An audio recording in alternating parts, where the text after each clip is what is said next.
I'm so privileged to be here today to talk about talents.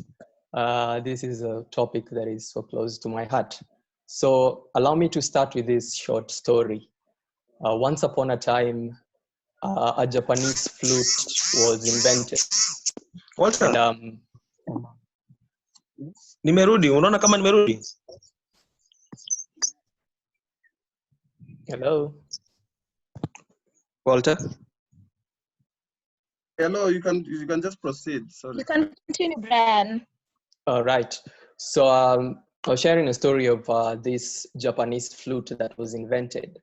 And it was so complicated that most musicians were unable to use it, apart from this one old teacher.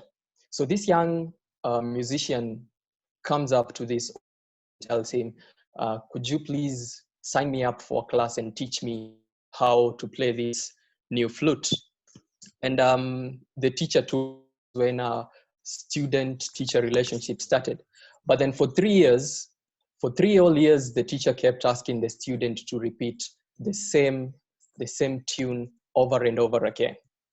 So you can imagine having a teacher who gives you the same assignment for 3 years, and then every time you submit it to him, he just looks at it and tells you something is missing.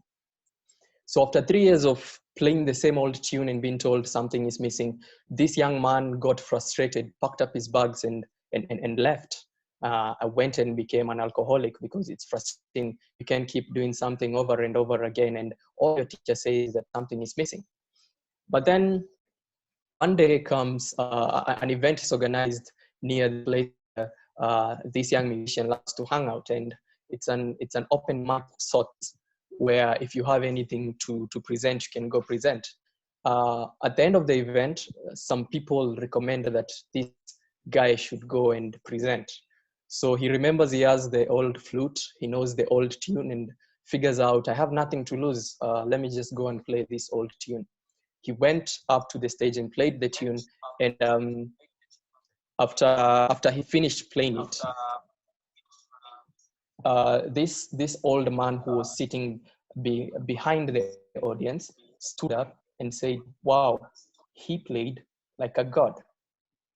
So ladies and gentlemen, I want to submit to you that the process of building our talent is a continuous process. It's not something that will happen through one fix. It's something we have to constantly keep doing. And there's this one crazy guy with half hair who once said that a true genius, he or she does not know anything. And that crazy guy was Einstein. And when I look at the statement that Einstein said, that a true genius understands that he or she understands nothing, I come to see a person who had realized that the process of developing your talent is a continuous process. You have to keep doing it over and over again without giving up. So I'm going to present to you 3 pillars of how you can build your talent. And number 1 will be discovering, because you cannot build what you've not discovered. Number 1 will be discovering. Number 2 will be accepting, because you can discover but fail to accept. And number 3 will be building. So you discover, you accept, and then you build. And on discovering, I'm going to share a few questions that I'll pose them to you, and these are rhetorical questions. I don't expect you to answer me or to answer anyone. I expect you to think through them, and then in your quietude, give yourselves the answers to this, because these are the things that pointed me towards my talent, that is creative writing. And it's not necessarily that all of them will point you towards them. What a question that would point me could be the one, but I hope that you take into consideration all the questions. So number 1 is, what ignites your curiosity? What ignites your curiosity? So for me, if I'm walking somewhere and then I happen to pass next to a bookstore, I can tell you for sure that I'll forget about where I was going, and I will want to walk into the bookstore. And if I happen to see a book cover that is attractive, I'll want to go and read the blurb. So for me, books ignite my curiosity.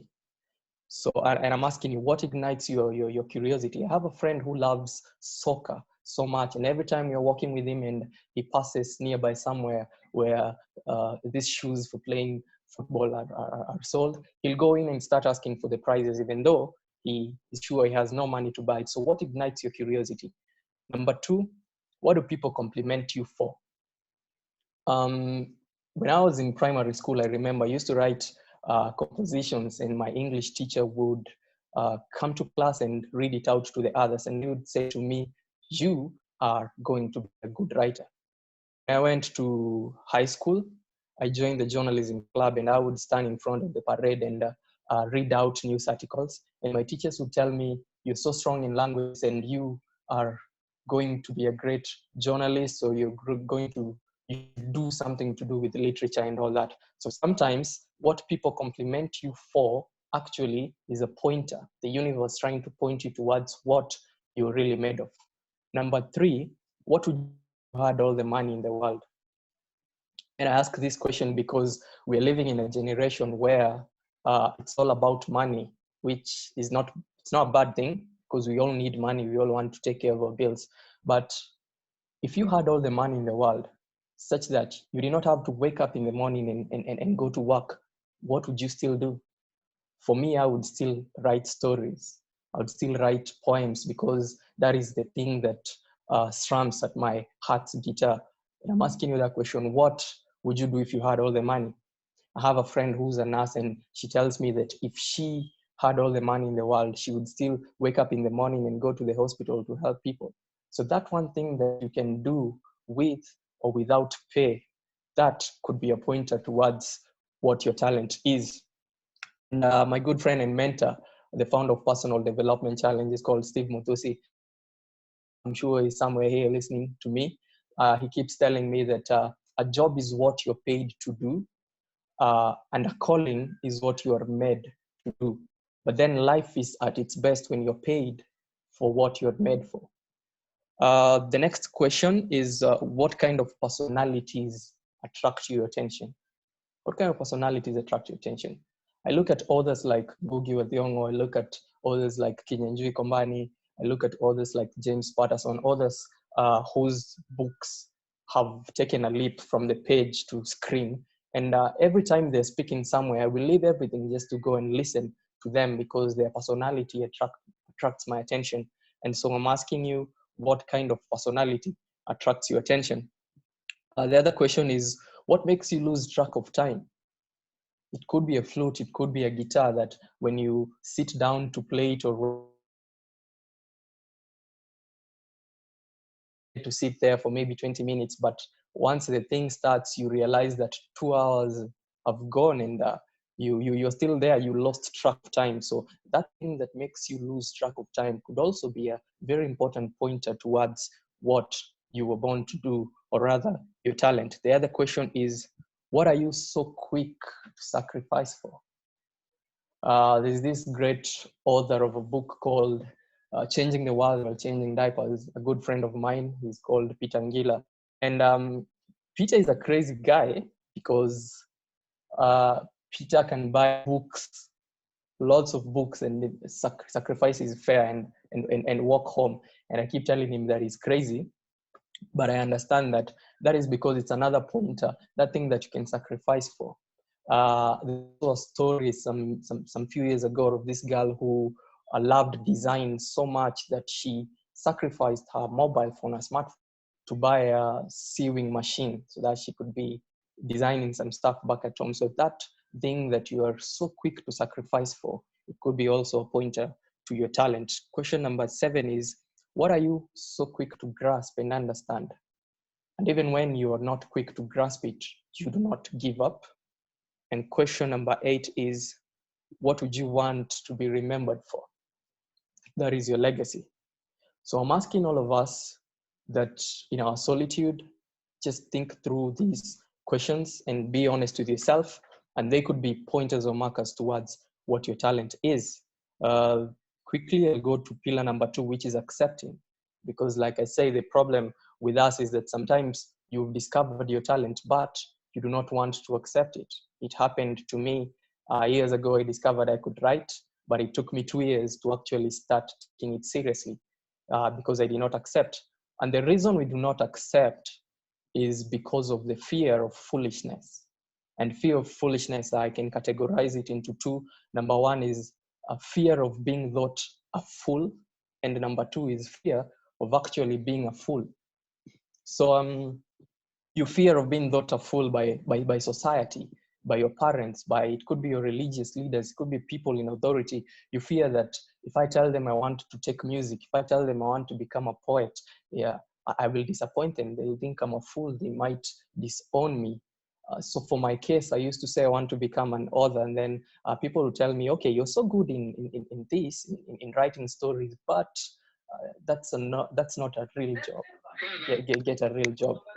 And I want to submit to all of us that anyone can make a decision for you, but anyone can advise you, but no one can make a decision for you. The point where you decide that this is what I want to do, it is you and only you who can decide that. Even right now, as we're here talking about talents, all we can do is advise you, but the decision lies in your hand. And the fear of actually being a fool now is where you ask yourself, what if I say to hell with what these people are telling me and let me follow my career?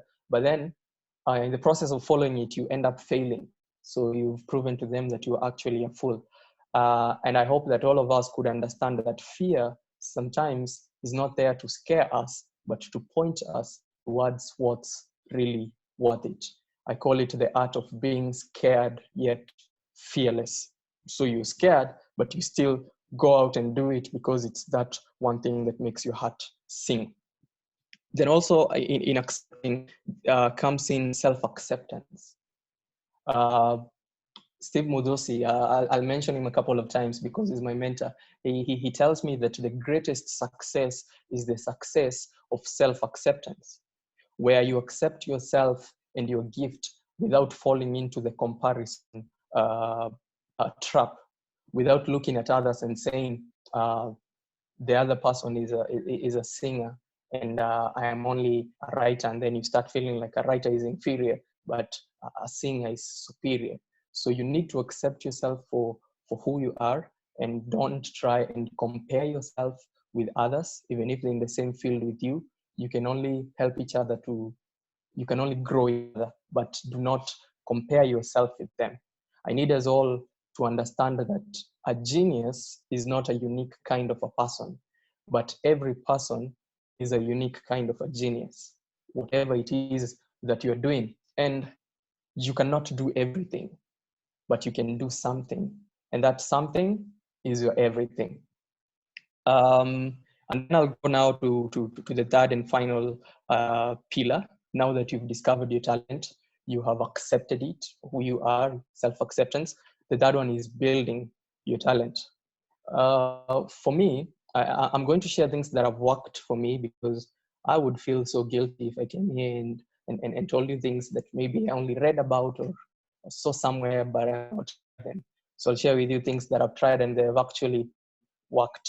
So in building, one thing I did is I chose the people to work with or work with, because there are two kinds of people. There are people who will offer you constructive judgment, and there are people who will offer you obstructive judgment.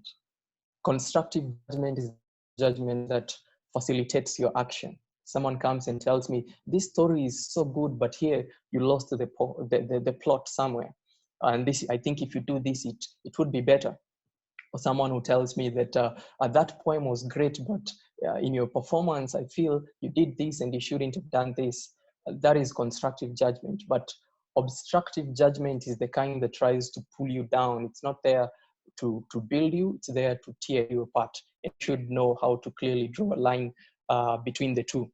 Number two, you need to start connecting today with the future. Today, I'll be asking you to ask yourself a lot of questions. So I need you to ask yourself, where and what do you want to be? Where and what do you want to be?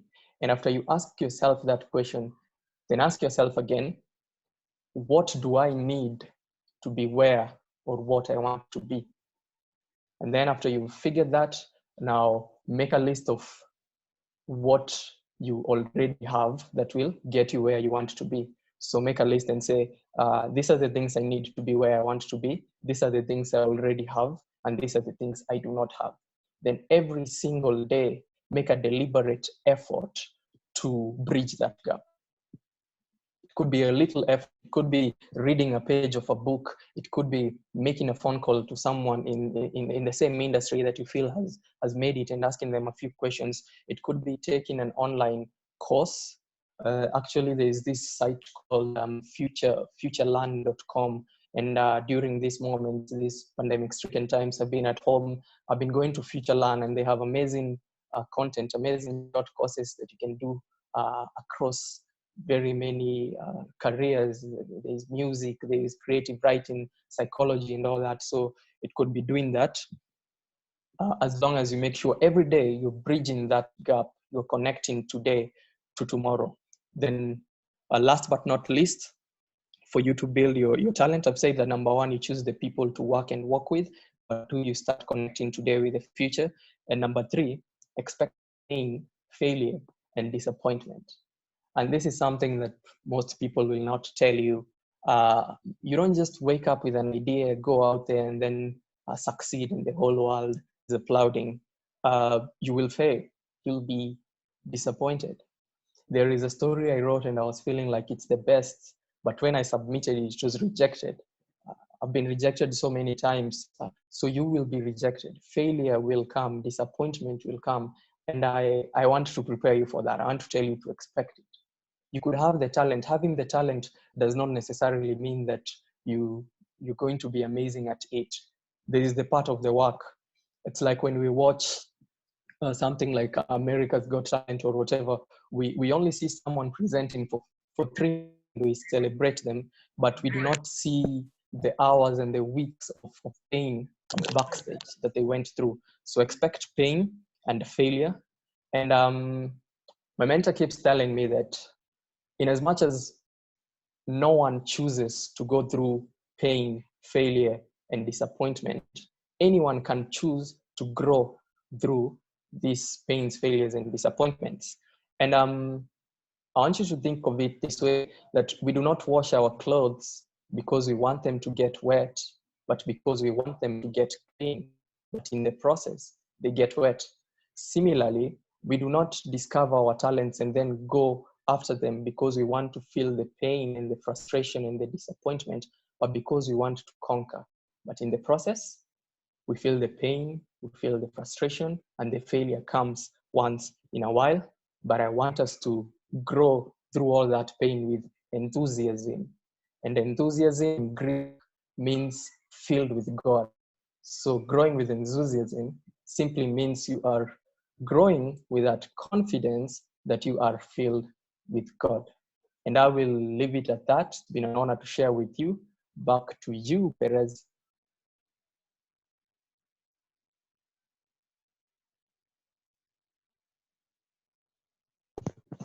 Hello. Oh, Perez.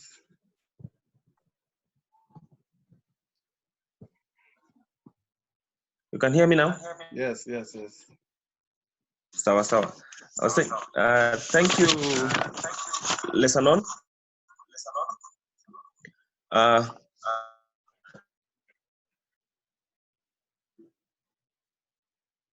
Having questions coming around.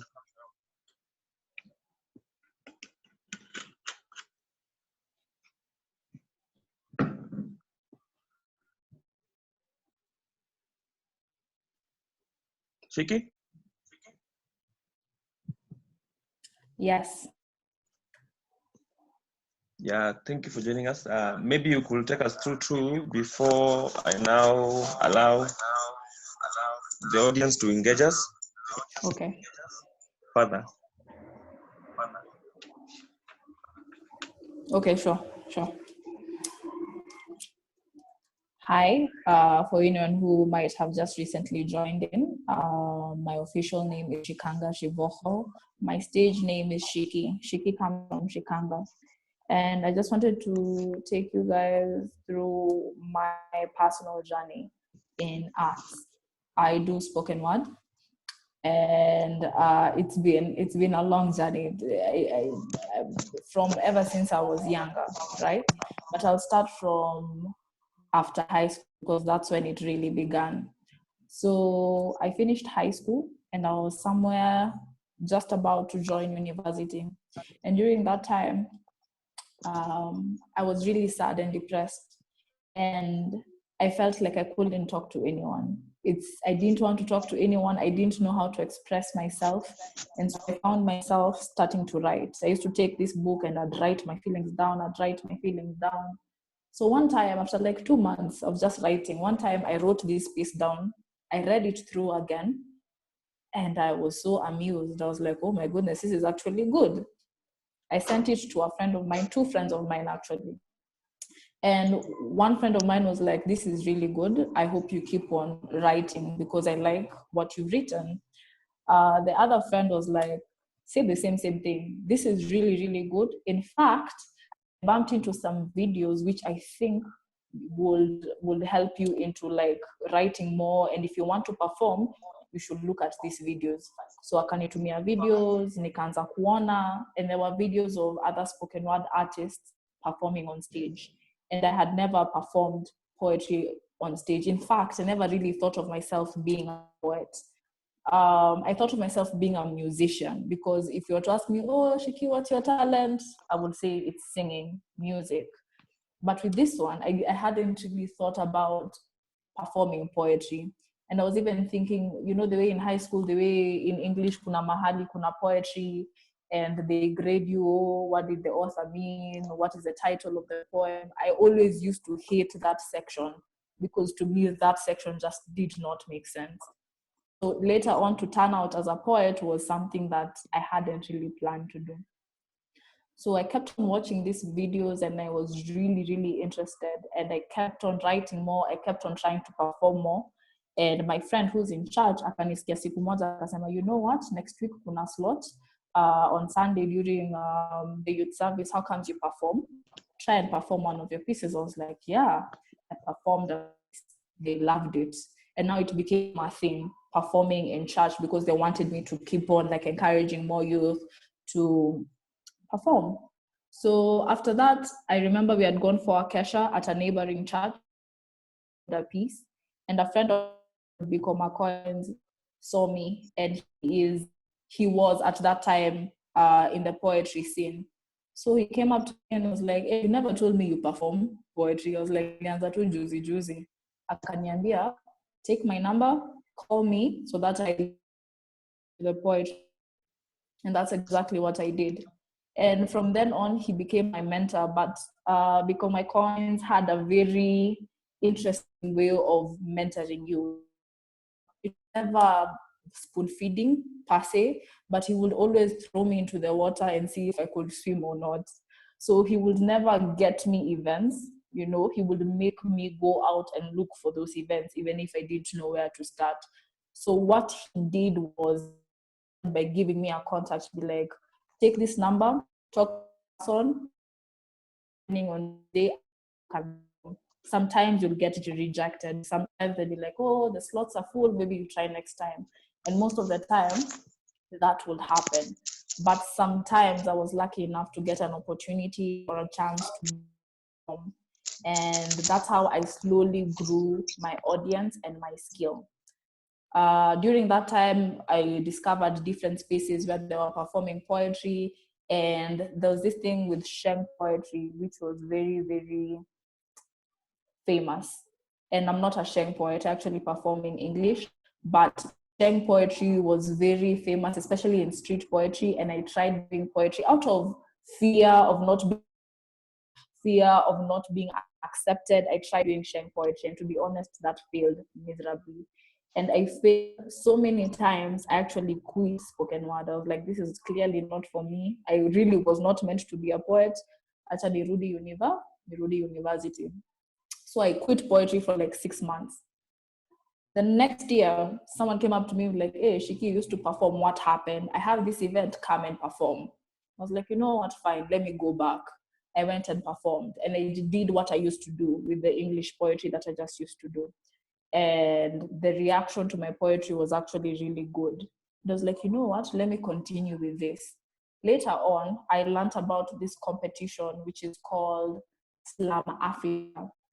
Slam Africa is a competition that happens in Kenya. It's actually, Slam is a competition that happens worldwide, but this specific one was happening in Kenya.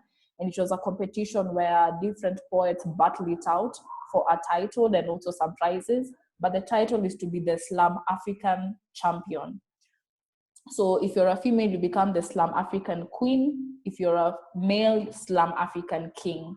And I remember when I was competing, I was very nervous. I was so scared. I was new in the scene. No one really knew me. And I really didn't have faith in myself. It was when I started it out, because there are 3 rounds. The first round, I didn't perform well. And I remember they were removing 2 people in that round. But the way I had scored, because you're given a score, the way I had scored, I was the 3rd person from the last. So if they had decided to remove 3 people during the first round, basi ningetoka nao watatu alafu hiyo story ingeisha, but they were removing 2 people. So they removed 2 people and then I became the last. And I remember when they announced that I was the 3rd last, I was angry. I was like, oh my God, I prepared myself hivi vyote nikuje tu ni fail mbele ya watu. I was really, really angry. So na hiyo kujam, and I really wanted to prove myself. I wanted to show people, by the way, like I'm good. I'm really good. Nikapanda on stage on the 2nd round and I gave it my all. Nilipatia yangu yote. I gave it my all, and I think the way I performed, it was more like, you know what, nikienda home, najua nimemwaga kitu kwa stage and I'll be able to go home. So when they announced the results for the 2nd round, for some reason, I think the performance was really good. I ended up kutoka from the last position and I became the 1st position in the 2nd round. The 3rd round came again. I performed. I was like, you know what? I'm already the 1st one. Let me now try and win this.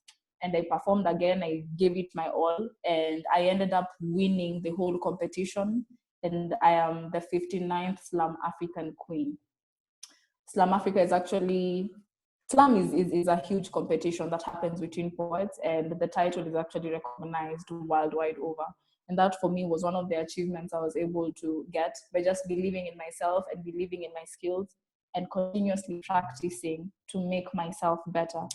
Afterwards, I was able to find a community of other artists who had the same vision as me, because I really wanted to use my art for good, to use my art to advocate for things that actually affect people. If it's corruption, if it's women empowerment, physical violence, rape, sexual assault, things like that. I really wanted to use my art to speak about the things that are happening in society that we should either be aware of or be more educated on.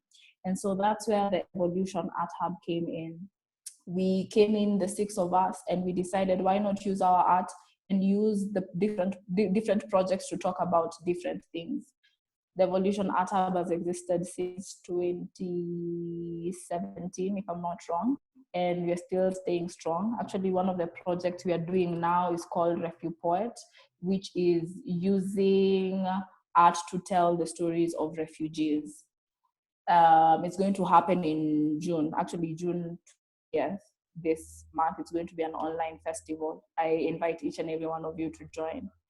So from there came the challenge of branding. Now, branding is sometimes a term that is used is not used in the right way in this sense, yeah? Sometimes you go to an event and then they ask you, oh, how many followers do you have on social media? Instagram, Facebook, Twitter. And if your followers don't amount into something they call influence, yeah, they will say, oh, your branding is not strong. But I just want to correct that narrative and say that branding is your ability to be able to make your art seem visible.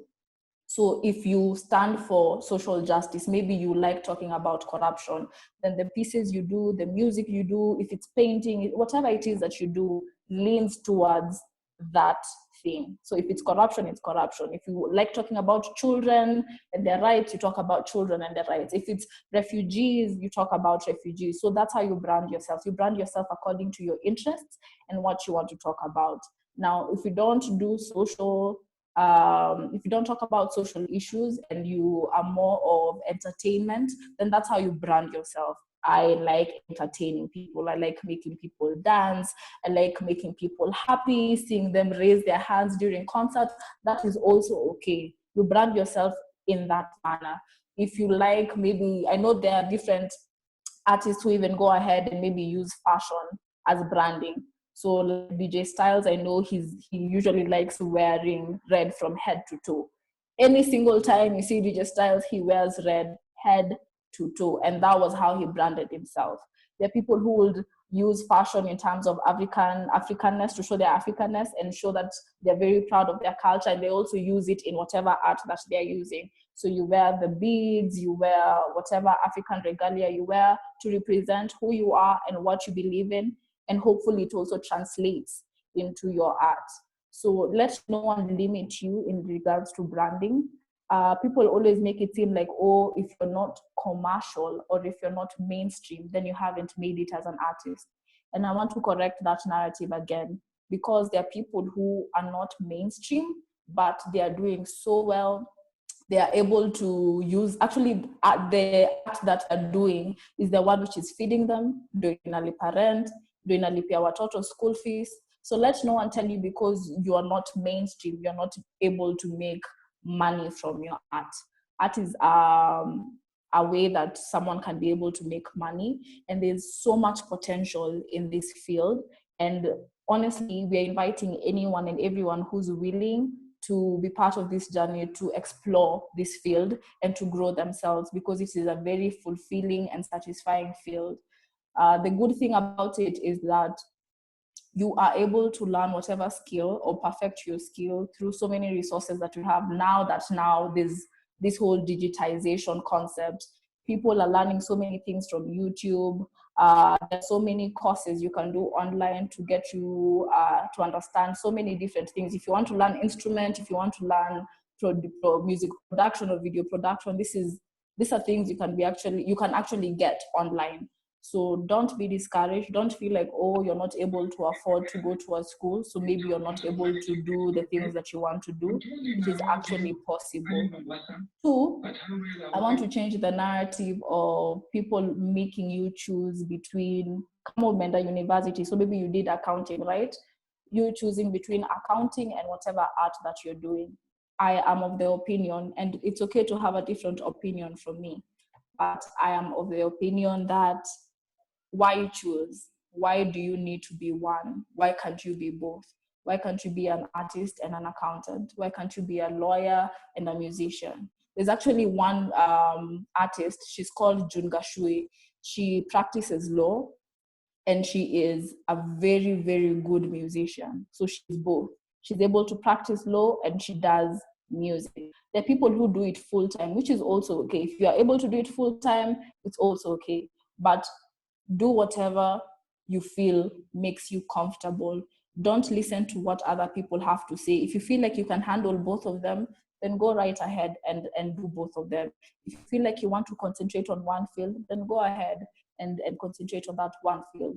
But don't let anyone discourage you and make you feel like if you're an artist, then you're a failure, or if you're an artist, then concentrate on art and then leave this to other people. If you can, you're able to do all of them. Yeah, I think I will leave it right there and just let you know that being an artist is something that is very beautiful. It is very fulfilling and satisfying. It is something that so many people have been able to feed themselves with, clothe themselves with, and you can be able to find financial stability in it. So build your networks. Networks are very important in the artistic field. Do your research, build your skill. Patient. Patience is one of the virtues you'll have to learn and you'll have to embrace, especially during this artistic journey. But if anyone is looking into being an artist, I encourage you, and I say that it is a worthwhile journey. Thank you. Sawa. You can only hear me? So now I think I'll just mention some few things before I invite our audience to at least engage us or ask our panelists some few questions. But some of the things that I would like to note are as follows: that one, both Shiki and Lesalon have just said to us that one, from what I've just heard from them, one, you need a mentor in this process. Two, you need to be very committed to the cause.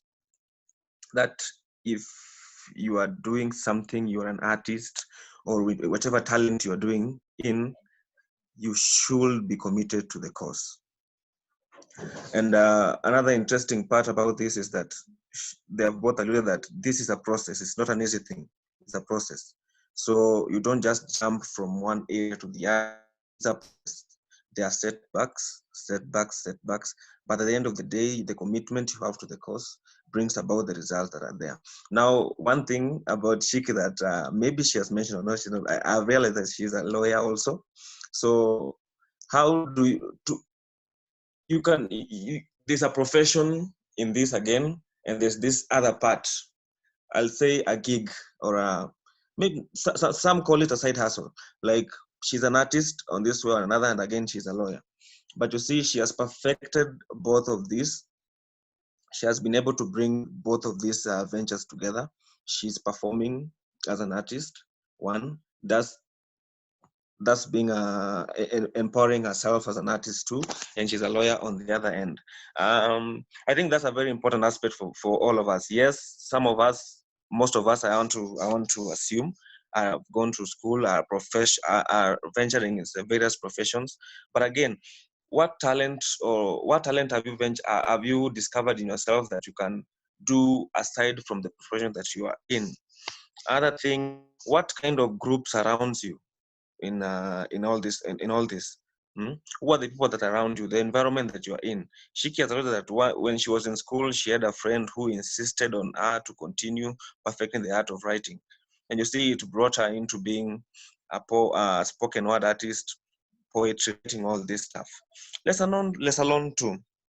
Writing is not easy. That I can attest. I've been trying to write also for myself, but hey, it requires lots and lots of commitment. So I'll just say this few points. That one, once you've discovered that you can do something, you must persist in continuing to do it. That is consistency in it. Three, what environment are you growing in? Very important. A negative environment cannot allow you to explore your talent fully or your strengths. And lastly but not least, branding. How have you branded yourself into becoming a better artist, or a better writer, or a better footballer, a better singer, or that is branding all round onto it. How are you unique from the rest of the other guys? Like for Shiki, I can say she's an artist. She must not really sound like Beyonce, Rihanna, or anyone else. She has to do her own trade. She has a unique way in which she passes her message across her audience. Same to Lesalon. Lesalon is a fictional writer. There are various kinds of writers who do their rhetorical, they are cartoonists, there are very many things that they do. So I think a very important point for all of us to note is that this